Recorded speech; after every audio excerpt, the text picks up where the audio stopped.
Яването на шампионата. Прекрасна инициатива от страна на двата отбора да излязат с националния трибагреник знаме дълго близо 15 метра, както ни информираха от организаторите. Камара, Маркос и Сон са хората, които попадат сред избраниците на Игор Йовичевич за разлика. Дъров и Виктор Очи и зад гърба на централния нападател Борислав Рупанов ще гледаме Галин Иванов, а по крилата са Клери Сербер и Мойсес Пара. Септември в малко по-различна формация от тази, която сме свикнали да наблюдаваме в столичани.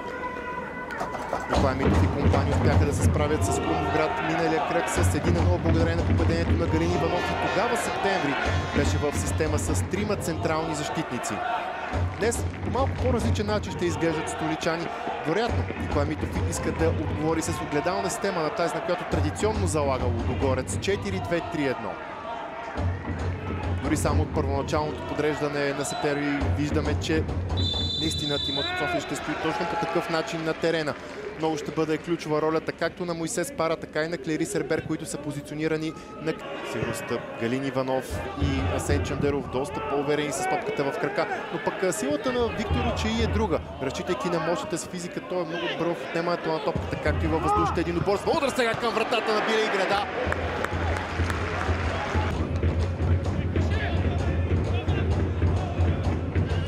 Центриране на Антон Недялков и новото попълнение Ерик Биле остана много близко до целта.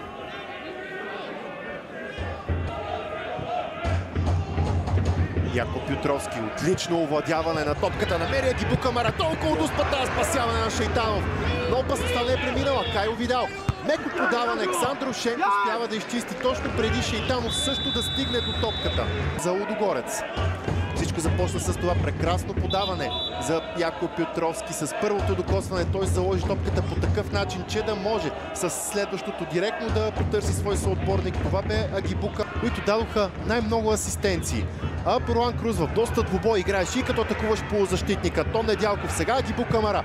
Удар на Агибу Камара. Още един точен удар на Камара. Ерик Маркос. Удар сега към вратата попада в ръцете на Димитър Шейтанов. Поглеждайки към статистиката, лесно се вижда, ще имат доминация на терена, дори за хора, които не могат да наблюдават срещата. Но какво от това, когато няма гол? Ще може ли такъв сега да бъде отбелязан? Много добра ситуация, Септември оцелява. Димитър Шейтанов с това свое излизане, пред което му помогна да пресече извеждащото подаване. А това е и последния съдийски сигнал за първата част. 0-0 между Лудогорец и Септември в двубой от 23-я кръг на Антон Недялков, Диниш Алмейда, Едвин Курто, Ушисон, полузащитници Агибу Камара, Яко Пютровски, Педро Нареси, а нападатели Кайо Видал, Ерик Маркос и Ерик Биле. Там е Антуан Боруан, там е Ивайло Чочев, там е Емерсон Родригес, Иван Йорданов също така. Но дали Ерик Биле сега ще може да отбележи удар точно в тялото на Димитър Шейтанов.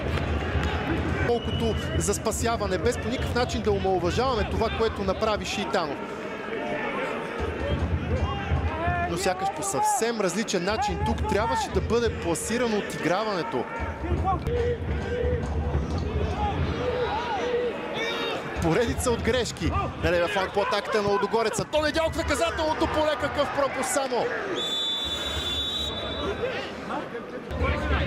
Кайо Видал. Полендаков е срещу него. Успя да завърти младия български бранител Кайо Видал. Удар сега на Сон. Нареси. Слага си топката на десния крак. Още едно спасяване за Шейтанов. Много сериозна заявка прави Димитър Шейтанов и за нашето предаване. Антон Недялков. Ето и неговото подаване. Агибу Камара. Успя да залъже един от своите пазачи и отново Шейтанов непреодолим.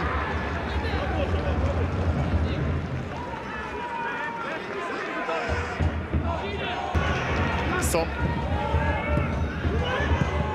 Добра комбинация на Лудогорец. Ивайло Чочев. Удар сега към вратата и ето го гола. В 73-та минута, но има вдигнат флаг.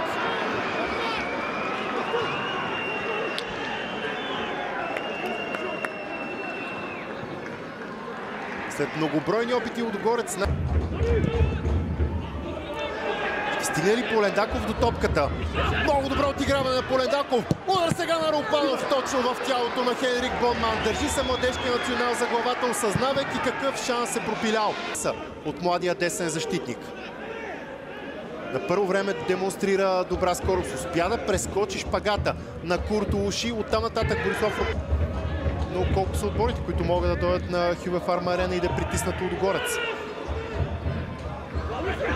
Емерсон намира Тламбора в наказателното поле. Нищо толкова опасно за Шейтанов. Лудогорец могат да станат такава бройка, че първата цифра да е 2 и точно това се случи току-що. Може ли това да донесе късмет? Сериозна опасност Димитър Шейтанов улавя.